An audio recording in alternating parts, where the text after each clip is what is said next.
The moment my ex looked the judge dead in the eye and said, "She's unstable. She lies to our daughter. I want full custody." I felt the air leave my lungs. He said it so calmly, like he was stating a fact. And the judge, she looked like she believed him. I wanted to speak. I wanted to scream, cry, explain, something. But nothing came out. I sat there, heart racing, frozen in that hard courtroom chair while the man who used to tell me he loved me painted me as a danger to the one person I love more than anything, my daughter. Mila sat behind me, holding my mother's hand. She's only 7, but she watched everything. Her wide brown eyes locked onto mine. She could see it. She could feel it. I was drowning and no one was throwing me a rope. Damon, my ex-husband, wore a navy blue suit like he was about to give a TED Talk. Calm, smooth, perfectly rehearsed. The same man who used to scream at me in the car over the wrong takeout order now sat in front of a judge, looking like the picture of responsibility. He was charming. He always had been. That was the problem. The judge asked me if I had anything to say in response. I opened my mouth, but all that came out was a shaky breath. My lawyer glanced at me, silent. The courtroom was dead quiet. My hands trembled. I was about to lose my daughter, and it felt like no one could see what was really happening. Then I heard a voice, small, clear and steady, from behind me. "Your Honor, I brought a video from Daddy's phone. I think you should see it." Everything stopped. The gallery turned. The bailiff looked confused. Damon's face drained of color. And for the first time that morning, Judge Harmon looked surprised. Mila stood up, still holding her pink school tablet in both hands. She wasn't crying. She wasn't scared. She looked braver than I'd ever seen her. She walked up to the front, past the wooden benches, past the man trying to take her away from me, and handed the judge her tablet. I didn't even know she had it with her. I didn't know what she recorded. I didn't even know she knew how to record on Damon's phone, but I knew something had just changed. The judge took the tablet. "What is this?" she asked. Mila's voice was soft but confident. "From last weekend, Daddy said those things when I was supposed to be asleep, but I wasn't. I heard him, and he was really mad. And I thought, if you didn't believe Mommy, maybe you'd believe him." My heart cracked open. My daughter had done what I couldn't. She stood up. She spoke the truth. And suddenly, the courtroom, the place where I felt the smallest, belonged to her. Before the courtroom, before the suit and the silence and the judge's cold eyes, before the video, there was just us, me and Mila. Our apartment wasn't big. It had 2 bedrooms, 1 bathroom, and the kind of creaky floors that groaned every time you crossed them after 10 at night. But Mila didn't mind. She loved it. She called it our nest. She said the pink curtains in her room made it look like the inside of a cotton candy cloud. Most nights, she'd lie on her bed with her stuffed penguin, Pepper, and ask me to read 2 stories instead of 1. I always said yes. I worked from home as a freelance graphic designer, which paid just enough to keep us afloat. My mom, Carolyn, lived a few blocks away and helped watch Mila when I had deadlines. She's the kind of mom who doesn't always say the right thing, but always shows up. She'd bring lasagna unannounced, scrub my bathroom when I wasn't looking, and tell me, "You're doing better than you think, Aria." And for a while, I believed her. Mila was 7, smart, soft-hearted, and observant in ways that made adults uncomfortable. She asked questions that made you think twice before lying. She once caught me crying in the kitchen late at night and didn't say anything. She just brought over her blanket and wrapped it around my shoulders. That was the kind of child she was. Our favorite thing was the truth jar. I started it when Damon and I first split. I told her that anytime she had a question or wanted to talk about something confusing or scary, she could write it down and put it in the jar. We'd read 1 note together each night. Some were silly. "Why do people snore?" Others cut deep. "Will Daddy stop loving me if I stay with you?" I told her the truth, always, no matter how much it hurt. The divorce hadn't been clean. Damon wanted control more than he wanted custody. He agreed to joint custody on paper, but in practice, he pushed for more. He questioned every parenting decision I made, criticized what I fed her, complained if I picked her up 2 minutes late. And during his weekends, Mila would come home withdrawn and quiet. Sometimes she wouldn't talk to me at all until Tuesday. I brought it up in court, but Damon knew how to present himself. He was a former college athlete turned sales executive, the kind who made people laugh and remembered everyone's name. He wore confidence like a second skin. In public, he was all smiles. In private, he could snap over spilled juice or a missing charger. I kept track. I documented everything: emails, messages. I had a folder full of texts where he accused me of being unstable, where he called me names no child should hear their father use about their mother, but I never showed those to Mila. I thought I was protecting her. One night, after a particularly tense drop-off, Mila asked if I ever got scared around Daddy. I paused. She looked down at her cereal and said, "I do. But I think I'm not supposed to say that." That night, I couldn't sleep. I stared at the ceiling and wondered if I had failed her by not fighting harder, by trying too hard to keep things peaceful. A few weeks later, Damon filed for full custody. He said I was emotionally damaging Mila, that I lied to her about him, that I couldn't provide stability. His lawyer submitted statements claiming I was erratic, unreliable, and mentally unfit to co-parent. When I read those documents, my hands shook. I had to sit on the floor. Carolyn sat beside me, held my wrist, and said, "You have the truth." That's enough. I wanted to believe her. But in court, truth isn't loud. It's buried in evidence and twisted into strategy. Damon's lawyer painted a picture of a woman unraveling. My lawyer told me not to get emotional, not to speak unless asked, not to interrupt. But inside, I was screaming. Mila saw it all. Every tear I tried to hide, every time I whispered, "It's going to be okay," even when I wasn't sure it would be. I didn't know she was watching that closely. I didn't know she was listening. I didn't know she was planning anything at all. She was only 7. But somehow she understood what none of us had said out loud. She knew the truth mattered, and she knew the court needed to see it for itself. The custody hearing was set for a Monday morning. I barely slept the night before. Mila had fallen asleep clutching Pepper, her stuffed penguin, and I sat beside her bed until sunrise, just watching her. My chest felt heavy, like something was pressing down on it. I knew this wasn't just a legal matter. It was a fight for her life as she knew it, for the one thing I had poured every piece of myself into protecting. That morning, my mom came with us. She wore her church scarf, the silky one she only pulled out when she needed courage. I think she knew I didn't have much left in me. Mila wore a blue dress with sunflowers on it and packed her school tablet in her backpack like she always did. She didn't say much in the car. She just stared out the window, humming a tune I didn't recognize. When we walked into the courthouse, Damon was already there. He was wearing the same navy suit he wore to our wedding rehearsal dinner, only this time there was no warmth behind his smile, just calculation. His lawyer stood beside him, clipboard in hand, perfectly groomed, speaking in low tones that sounded rehearsed. Damon turned and looked at me, then at Mila. He smiled and waved like nothing was wrong. Mila didn't wave back. The courtroom felt like a stage, everything polished and cold. My name was on the docket, Damon's too. But the person being judged wasn't just me. It was the version of me he had created on paper. When Judge Harmon entered, the room fell into a quiet tension. She was tall, middle-aged, and didn't waste time. She looked directly at Damon's attorney and said, "You may begin." His lawyer started painting the picture immediately. He described Damon as a stable father. He brought up his consistent job, his clean home, his efforts to shield Mila from Arya's emotional unpredictability. He presented texts between Damon and me, taken completely out of context. In one, I told Damon I was overwhelmed and exhausted. He framed that as evidence of mental instability. In another, I asked him not to raise his voice around Mila. That was twisted into a claim that I was controlling and manipulative. I sat there while the person I had once shared a life with turned everything I'd ever said into ammunition. Damon added his own voice when asked. "She's not well," he said, calm and collected. "She tells our daughter I'm the bad guy. She confuses her. She makes Mila afraid of me. I don't want to take her away out of spite. I'm doing this to protect her." Protect her. That word hit me like a slap. Judge Harmon looked at me. "Ms. Lennox, do you have a response?" I opened my mouth, but nothing came out.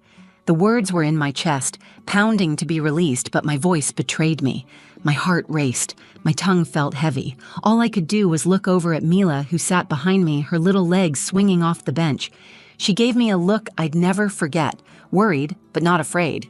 My attorney cleared his throat and offered a weak response about my emotional resilience and how overwhelm is a natural part of single parenting. It wasn't enough. It didn't scratch the surface of what was really happening. No one mentioned the time Damon cursed at me on the phone while Mila was in the room. No one asked why Mila started bedwetting again after his weekends. None of that made it into their version of the story. The judge nodded slightly, scribbling notes. And then Damon stood again and said, "Your Honor, I want full custody. I believe my daughter is being emotionally harmed, and I don't think shared custody is in her best interest anymore." I felt the walls closing in. My breath shortened. My hands clenched the arms of my chair. I looked at Mila again, unsure how I could protect her from what was unfolding right in front of her. That's when Mila let go of my mom's hand, stood up, and walked forward. She didn't ask for permission. She didn't hesitate. "Your Honor," she said, "I brought a video from Daddy's phone. I think you should see it." The room fell still.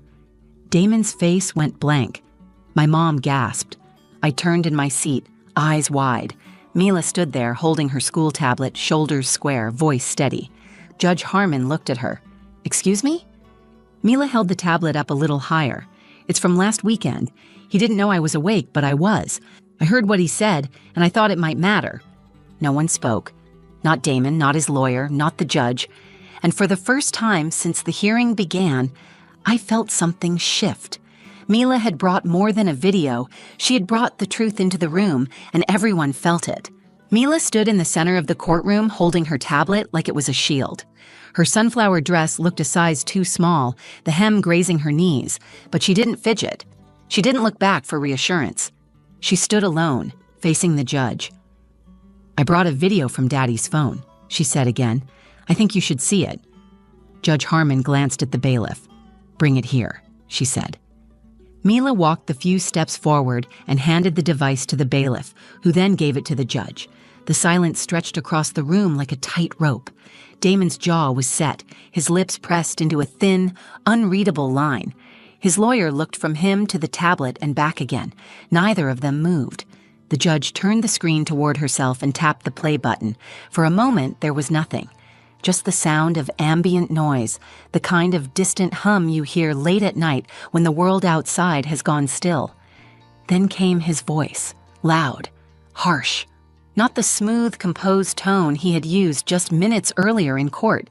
It was unmistakably Damon. He was yelling, "You think you're so smart, huh? Go ahead, try telling anyone, see what happens. You'll end up living in some foster home, and don't think your precious mother can save you. She's pathetic." A chair scraped, a plate clattered. Mila's voice, quiet and frightened, whispered, "I'm sorry." He cut her off. "Don't talk back. You're lucky I even let you come over. If you say a word to her, I swear—" The judge hit pause. She didn't say anything right away. She just sat there, staring at the frozen screen. Damon shifted in his seat. His lawyer leaned in, whispering something fast and panicked, but the judge raised her hand to silence him. "Where did this come from?" she asked, her voice even. Mila answered without hesitation. "He left his phone on the couch. I heard him yelling, and I wanted to record it. I was scared, but I thought if someone heard it, maybe they'd believe me and Mommy." My chest tightened. My daughter had been scared. She had made a plan, and she had followed through with more courage than most adults I know. I wanted to run to her, wrap my arms around her, tell her she should never have had to do any of this. But I stayed in my seat, because this moment belonged to her. Damon spoke up, his voice suddenly forced and defensive. "Your Honor, that recording is taken completely out of context. I was disciplining her. She was misbehaving and—" "Enough," the judge said. Her voice wasn't loud, but it cut through the room like a blade. Damon stopped talking immediately. Judge Harmon turned to Mila. "Thank you for being brave," she said. "You can go back to your seat." Mila nodded and walked back, her steps slower now, the weight of the moment beginning to show in her shoulders. My mother pulled her into her lap and held her tightly. The judge looked at me. "Ms. Lennox, do you have anything else to add?" This time, I found my voice. "No, Your Honor. I think my daughter said it all." The judge nodded once, then leaned back in her chair. She closed her eyes for a moment, then opened them and looked across the courtroom. "In light of this evidence, I'm calling for an immediate review of all custody arrangements. Until that is completed, full temporary custody will be granted to Ms. Lennox. Supervised visitation only for Mr. Blake. Bailiff, please escort Mr. Blake from the courtroom until further notice." Damon stood, stunned. "You can't be serious." "Sir," the bailiff said, stepping forward. He looked like he wanted to argue, but instead, Damon turned and walked out, his lawyer scrambling behind him. The courtroom emptied slowly after that, but we stayed seated. Mila was quiet, head resting against my mom's shoulder. I finally stood and walked over to them, kneeling beside her. "You were so brave," I said. She nodded, but didn't speak. I could see it hitting her now, the weight of what she had done. She hadn't just told the truth. She had stood up to someone who had spent years teaching her to stay silent, and in doing so, she had changed everything. The moment Damon walked out of that courtroom under the bailiff's watch, the entire atmosphere shifted. It felt like someone had cracked a window open in a room where we'd all been holding our breath. I could finally inhale, not fully relaxed, but enough to remember that I still had a voice and a heartbeat. The judge left the bench shortly after issuing her order. Her expression never changed, but I saw something different in her eyes when she looked at Mila. A quiet recognition. Not pity, not surprise. Respect. I gathered our things slowly, my fingers trembling slightly as I packed up Mila's bag. She was still curled into my mother's arms, exhausted but alert. Her tablet rested beside her on the bench, the screen still dark after the video. I reached for her hand. "Do you want to come with me?" I asked. She nodded and slid down from the bench. As we walked out of the courtroom, people watched us. A few glanced away quickly. Others held their stares longer. One woman mouthed the word brave as we passed her. Outside the courtroom doors, I knelt down to Mila's height. My hands rested gently on her arms. "Are you okay?"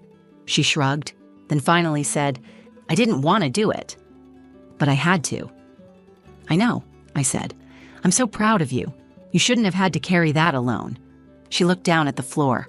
I didn't know if they would believe me. My throat tightened. They did. "Because you told the truth, and because you were strong enough to stand up when no one else could." Mila looked up at me, her eyes glistening with quiet tears. "Does this mean I don't have to go back to Daddy's house?" I pulled her into my arms, holding her as tightly as I could without breaking her. "You're safe. That's what matters." The court officers gave us a few more instructions, including a temporary supervision schedule for Damon. He would be evaluated by a court-appointed counselor before any further access to Mila. It wasn't over. There would be more hearings, more documents, more days in courtrooms that felt like battlegrounds. But the hardest part was behind us. That afternoon, we went straight to my mom's house. I didn't want to be alone. I didn't want Mila to go back to our apartment and feel the silence that sometimes echoed too loudly in small spaces. My mom made soup, even though it was warm outside. She always made soup on emotional days. She said it gave her something to stir when everything else felt out of control. Mila sat at the kitchen table drawing a picture with crayons while I filled out more court paperwork on the couch. At one point, she walked over and handed me what she'd made. It was a picture of two hands holding a heart. Underneath, she wrote in big, uneven letters, "Truth is brave." I cried then, not the quiet, hidden kind, but the kind that comes from deep inside your chest when the pain has finally found its exit. Mila didn't say anything. She just sat beside me, leaning her head against my arm. That night, before bed, we went back to our truth jar. It had been collecting dust for a few weeks. I held it in my lap while Mila sat across from me on her bed. "Do you want to go first?" I asked. She shook her head and pointed to the folded note on top. I opened it and read aloud. "What happens when the truth hurts people?" I looked up at her. "Did you write this?" She nodded. Her voice was quiet. "I didn't want to hurt Daddy. I just didn't want to be scared anymore." I reached across and took her hand. The truth can hurt sometimes, but silence hurts more. What you did today didn't hurt anyone. You protected yourself. You protected us. That's not wrong. She stared at the jar for a few seconds, then whispered, "I think we should keep doing this." "We will," I said, "every night."